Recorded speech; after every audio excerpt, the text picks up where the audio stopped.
Assalamualaikum warahmatullahi wabarakatuh. Nah, jumpa lagi dengan saya Khairul Sadikin. Setelah sekian lama saya tidak menyampaikan informasi perihal tentang atau yang berhubungan dengan permasalahan hukum. Nah, pada kesempatan kali ini saya akan kembali menyampaikan informasi yang berkaitan dengan persoalan hukum atau yang berhubungan dengan perkara itu ya. Nah, untuk itu, hari ini saya akan menyampaikan perihal adanya pertanyaan. Seseorang yang sudah lama membina hubungan rumah tangga, tepatnya 5 tahun berjalan dan dikaruniai seorang anak, dan anak itu masih berada di bawah umur 12 tahun gitu kan. Nah, selain itu hubungan rumah tangganya ternyata tidak harmonis gitu kan, atau tidak sesuai dengan apa yang ia cita-citakan gitu kan. Mungkin kalau dalam pedoman atau pegangan orang-orang non-Islam atau non-Muslim itu adalah cinta dan kasih. Nah, adapun dalam Islam adalah rahmata mawaddah warahmah itu kan, mawaddah warahmah. Nah, itu tidak tercapai, itu dia rasa tidak tercapai. Namun yang perlu disadari atau perlu dipahami adalah ketika hubungan rumah tangga itu goyah atau tidak menuju pada keharmonisan, alangkah lebih baiknya yang paling utama atau yang paling awal ialah dirinya melakukan introspeksi diri antar masing-masing atau antar individu, baik itu pihak laki-laki ataupun pihak perempuan. Mungkin ada kesalahan pada dirinya, dan mungkin pada diri pasangannya itu adalah ada kesalahan pada dirinya. Tidak dalam rangka saling mencari kesalahan masing-masing, karena tujuan dasar atau pokok dari perkawinan itu adalah saling melengkapi. Yang namanya saling melengkapi yaitu di pihak lain ada kekurangan, maka kita yang memberikan penyempurnaan, dan begitupun di kita ada kekurangan, pasangan kita seharusnya yang memberikan penyempurnaan. Akan tetapi bila mana hal itu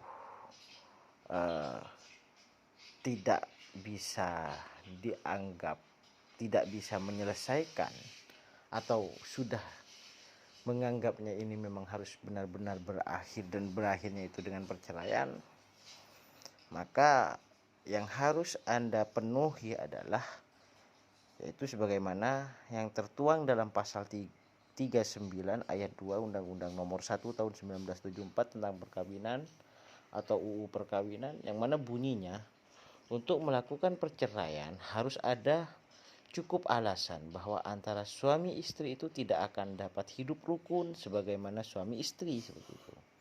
Lebih lanjutnya dalam penjelasan pasal 39 ayat 2 Undang-Undang Perkawinan dikatakan bahwasanya dasar-dasar, dalil-dalil atau alasan-alasan yang dapat dijadikan dasar untuk perceraian adalah: 1. Salah satu pihak berbuat zina atau menjadi pemabuk, pemadat, penjudi, dan lain sebagainya yang sukar disembuhkan, seperti itu. Artinya apa? Ada penyakit pada dirinya yang tidak sesuai dengan susila atau cenderung mengarah pada asusila, tidak sesuai dengan norma hukum, tidak sesuai dengan norma agama, seperti itu. Artinya baik hukum negara ataupun hukum agama, seperti itu. Nah, yang kedua, salah satu pihak meninggalkan yang lain itu seperti halnya suami meninggalkan istri atau istri meninggalkan suami, yang lamanya itu terhitung 2 tahun berturut-turut tanpa izin pihak yang lain dan tanpa alasan yang sah, atau karena hal-hal lain yang di luar kemauannya, seperti itu. Seperti halnya menelantarkan dan keras, KDRT dan lain sebagainya ya. Dan yang ketiga, salah satu pihak mendapatkan hukuman atau mendapat hukuman atas tindakan pidana, mana diganjar dengan ganjaran 5 tahun hukuman yang lebih berat setelah perkawinan berlangsung. Jadi setelah Anda itu menikah, mendapatkan akta nikah, ternyata salah satu pihak itu telah melakukan tindak pidana, itu divonis 5 tahun bahkan lebih dari 10 tahun, maka itu sudah bisa dijadikan dasar untuk mengajukan atau memangkaskan gugatan Anda ke hadapan majelis hakim.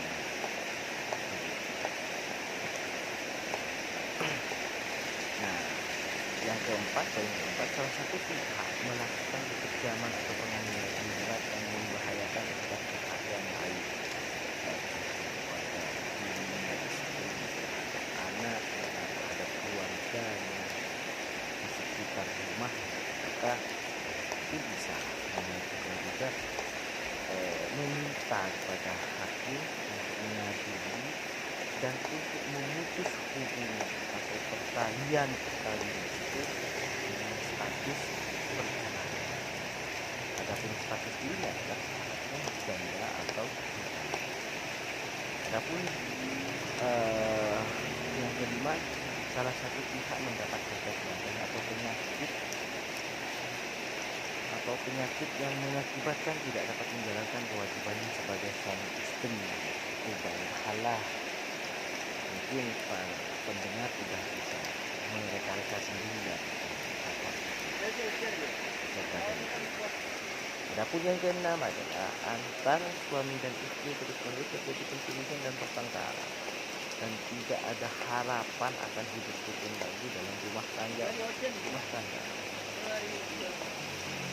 Nah, baik, ketika bicara tentang anak, Anda ketika berbicara tentang anak, selama anak itu berada di bawah umur 12 tahun, maka kalau dalam aturan kompilasi hukum Islam atau dalam tuangan pasal 105 kompilasi hukum Islam, di sana ditegaskan bahwa anak yang belum berusia 12 tahun adalah hak ibunya. Nah, setelah anak tersebut berusia 12 tahun, maka dia diberikan kebebasan memilih untuk diasuh oleh ayah atau ibunya, seperti itu. Jadi selama anak itu belum memayis, artinya tidak bisa melakukan hubungan, tidak bisa memilih gitu kan. Tidak bisa memilih lebih nyaman berada dalam asuhan siapa. Maka kalau amanat dari pasal 105 kompilasi hukum Islam itu adalah hak ibu. Karena apa? Karena anak itu masih berada dalam masa penyapihan seperti itu. Nah, kalau alasan-alasan lain silahkan itu nanti di fakta persidangan, tapi itu juga diatur sebenarnya, dan hal itu akan saya sampaikan pada sesi yang lain atau kesempatan yang lain. Nah, sekarang yang perlu dipahami, selama anak itu masih di bawah 12 tahun, maka itu adalah hak asuhnya jatuh pada ibu.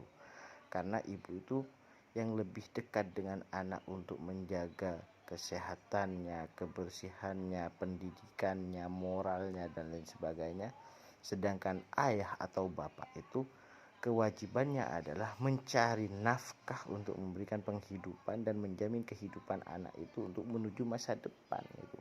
Jadi kalaupun dia sudah bercerai dengan istrinya dan anak itu ada dalam asuhan istri, dan atau sudah memang sepatutnya tunduk dan patuh atas perintah pasal yang saya sebutkan tadi, maka bapak atau ayah itu tetap melekat pada dirinya kewajiban untuk menjamin kehidupan anaknya itu.